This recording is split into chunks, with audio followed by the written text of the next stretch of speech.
May 4th, 1990, Florida State Prison. A 43-year-old man named Jesse Tafero is about to walk the shortest walk of his life. 30 feet.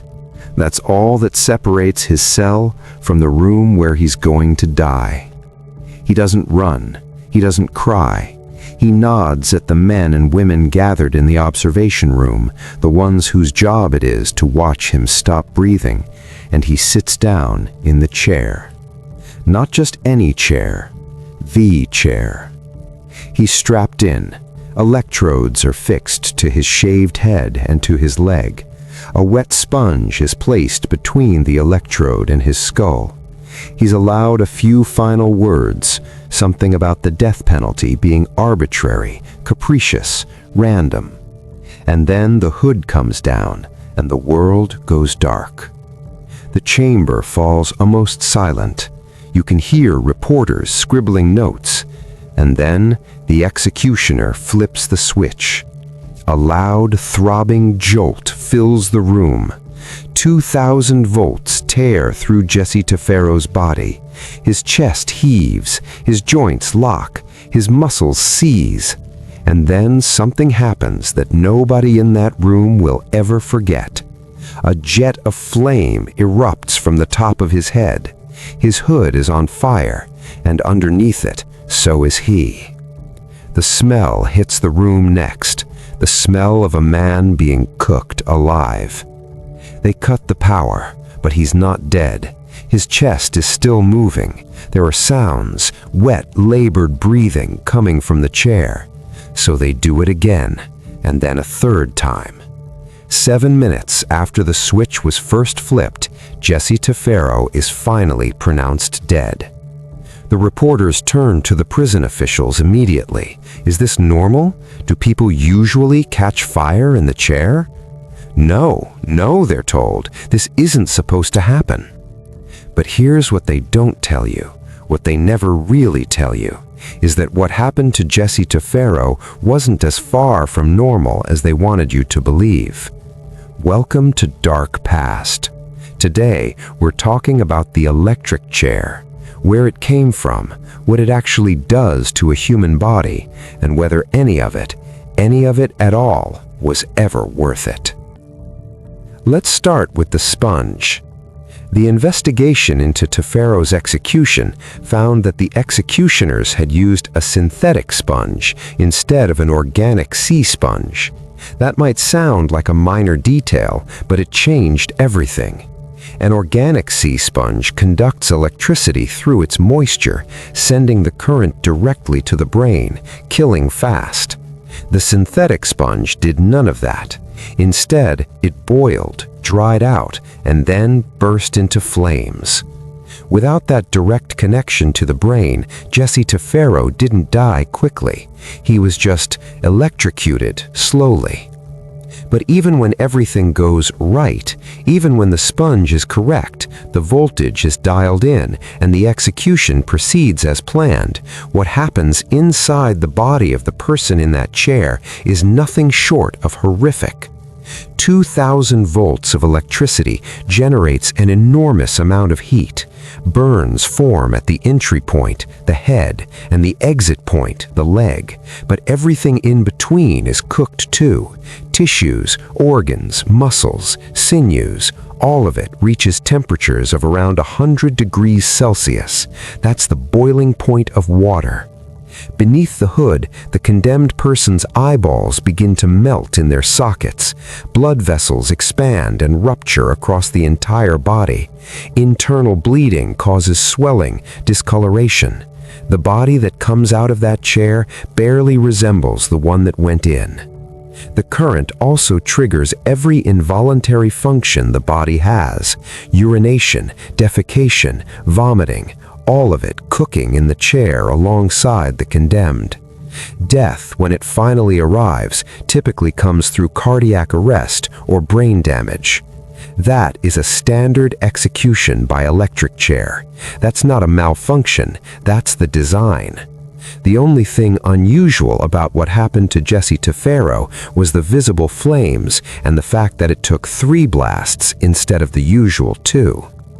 Now, before we go any further, I want to be fair to you, because if you're sitting there thinking we've spent a lot of time on Jesse Tafero without telling you what brought him to that chair in the first place, you're right. Jesse Tafero was born in New Jersey in 1946. By 1967, at just 20 years old, he and an accomplice abducted 2 women, held them captive for 11 hours, and subjected them to repeated assault. He was convicted on multiple charges. He received 25 years. He didn't serve them.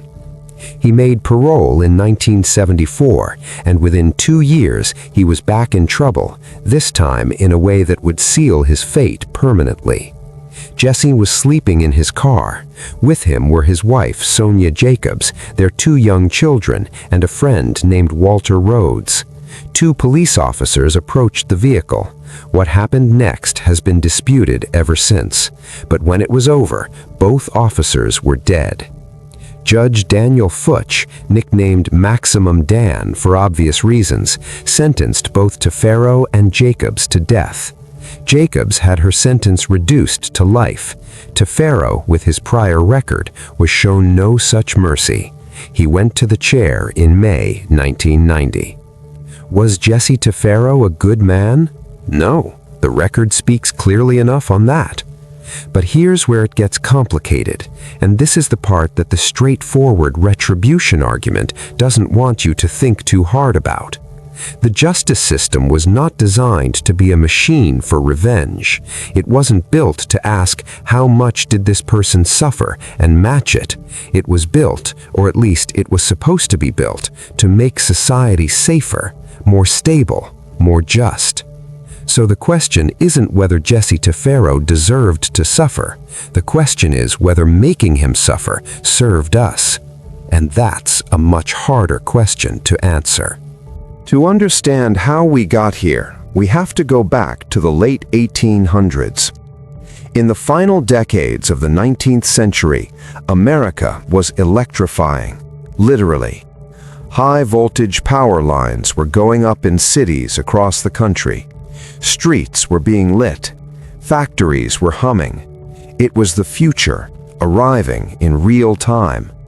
And then, as always happens when humans interact with powerful new technology, people started dying. Newspapers loved it. Every week brought fresh stories of workers, drifters, and reckless thrill-seekers meeting their end on live wires. The public was equal parts horrified and fascinated. One of those stories involved a dock worker from Buffalo named George Lemuel Smith. In 1881, Smith accidentally touched the guardrail of a power station and received a mild shock.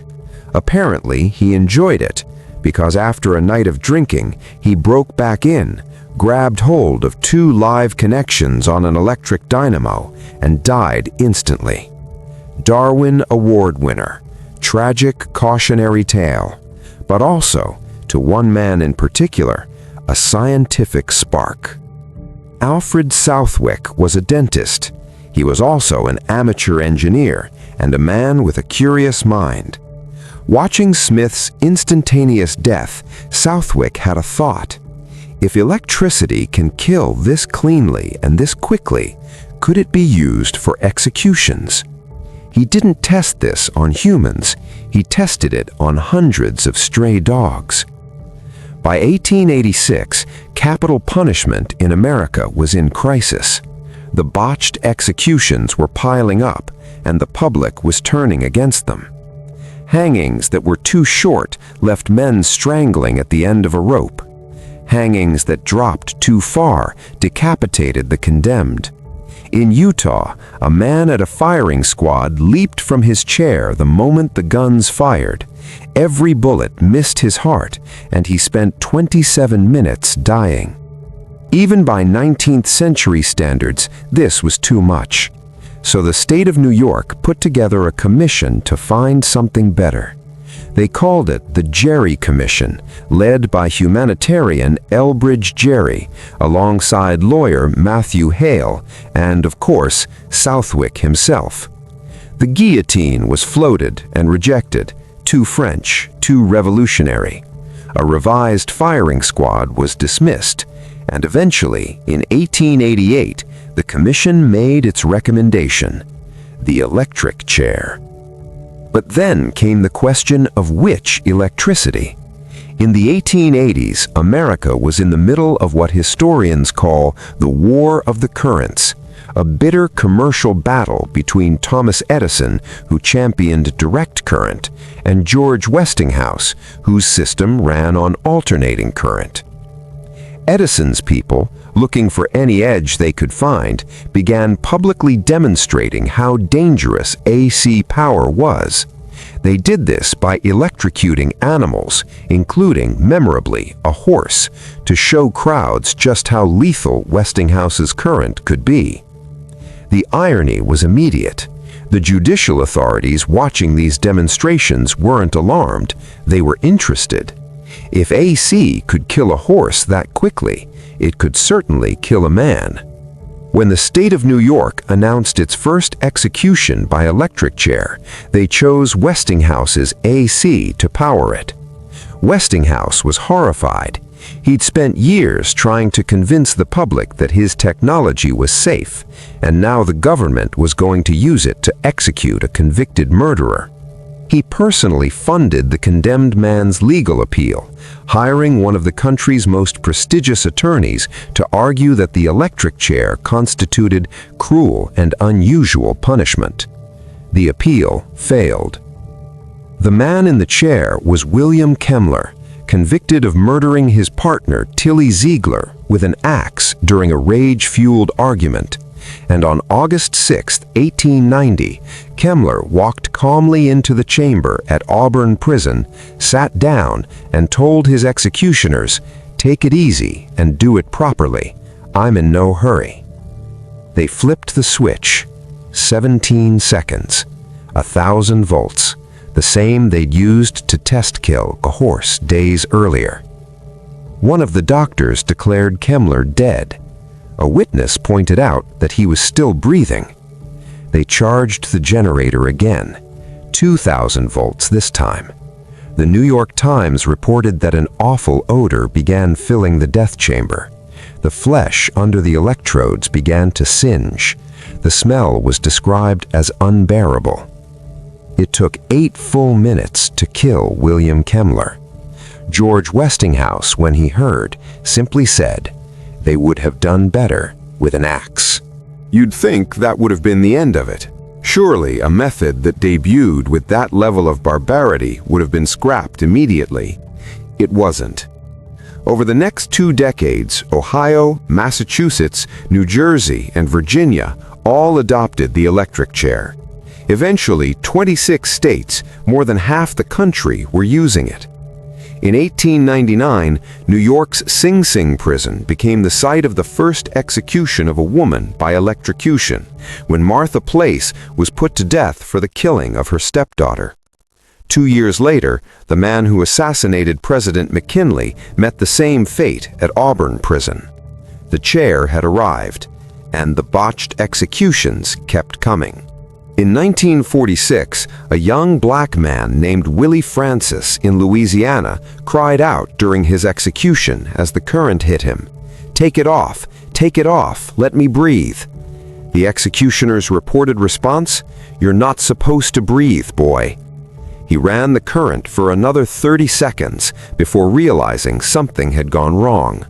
The portable electric chair, nicknamed Gruesome Gertie, had been set up incorrectly, possibly by drunk prison guards. Willie Francis survived. His attorneys argued that having already been subjected to the execution, a second attempt would be unconstitutional. The courts disagreed. Willie Francis returned to Gruesome Gertie on May 9, 1947. He was 18 years old. He did not survive the second time. And here's what makes that case even harder to sit with. Years of later investigation cast serious doubt on whether Willie Francis committed the crime he was executed for at all. In 1953, Julius and Ethel Rosenberg were executed for allegedly passing nuclear secrets to the Soviet Union. Julius died after a single shock. Ethel did not. She was shocked 3 times before doctors determined her heart was still beating. A 4th shock, then a 5th. Witnesses reported seeing a plume of smoke rising from her head. The debate around the Rosenbergs' guilt, particularly Ethel's, has never truly ended. Frank Coppola, 1982. 2 shocks, smoke and flames near the electrodes, a strong lingering smell. No media witnesses present. John Lewis Evans, Alabama, 1983. The first jolt slammed his body so hard against the restraints it damaged the equipment. The electrode burst free from his leg. Smoke poured from under his hood. A doctor checked him, still alive. Second shock, still alive. Third shock, 24 minutes to die. William Vanderfire, Indiana, 1985. 17 minutes, smoke filling the chamber. His attorney called it outrageous. Wilbert Evans, Virginia, 1990, the same year as Jesse Tafero. Blood erupted from his nose, mouth, and eyes during the current. The prison chaplain called it torture. Alan Lee Davis, Florida, 1999. More bleeding, more controversy. Davis was the last person executed in electric chair in Florida. So where does all of this leave us? The United States and the Philippines are the only 2 countries in the world that have ever adopted the electric chair. The Philippines hasn't used it since 1976. Of the 26 American states that once used it, only 7 of them still have it on the books, and none of them use it as their primary method. The last person to die in the chair was Nicholas Todd Sutton in Tennessee in 2020, and he chose electrocution over lethal injection. That detail alone says something. Back in 1972, the Supreme Court case Furman v. Georgia found that capital punishment in its current form violated the 8th Amendment's prohibition on cruel and unusual punishment. Rather than ending executions, this ruling led to a series of legal reforms and eventually opened the door to a new wave of state-sanctioned killings from 1977 onward, this time with slightly more bureaucratic oversight.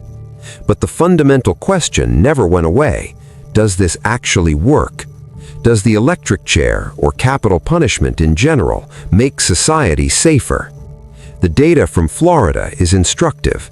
In 1981, when the electric chair was in regular use, the state had nearly 15 murders per 100,000 people. That rate stayed above 11 per 100,000 for the rest of the decade. When Florida moved away from the electric chair as its primary method of execution in 2000, the murder rate didn't spike, it fell. By the mid-2000s, it had dropped to 5.4 to 5.5 per 100,000, where it has largely stayed ever since. The chair was not keeping anyone safe, it was just burning people. So what was it really doing? It was maintaining a myth that began with Alfred Southwick and his stray dogs in the 1880s, the myth that there exists a clean, clinical, humane way to kill a human being, that the state can take a life with precision and dignity, that death, administered by the government, can be something other than what it is. William Kemmler's 8-minute death in 1890 proved that myth false on day 1, and the history that followed, the flames, the smoke, the 3-jolt executions, the burned flesh and bleeding eyes, has been proving it false every decade since. The electric chair wasn't science, it wasn't progress, it was theater, a performance of control in the face of something that has never been controlled and never will be, the ending of a human life. Every person we've talked about today, Tafero, Kemmler, Willie Francis, Ethel Rosenberg, their stories don't make an argument for or against the death penalty. They make an argument against the comfortable fiction that the machinery of death is ever really under our control. And if we can't control it, If we can't even guarantee it won't set someone's head on fire, then we have to ask ourselves a very serious question about why we keep reaching for the switch. This has been Dark Past. If you found this video disturbing, good. You were supposed to.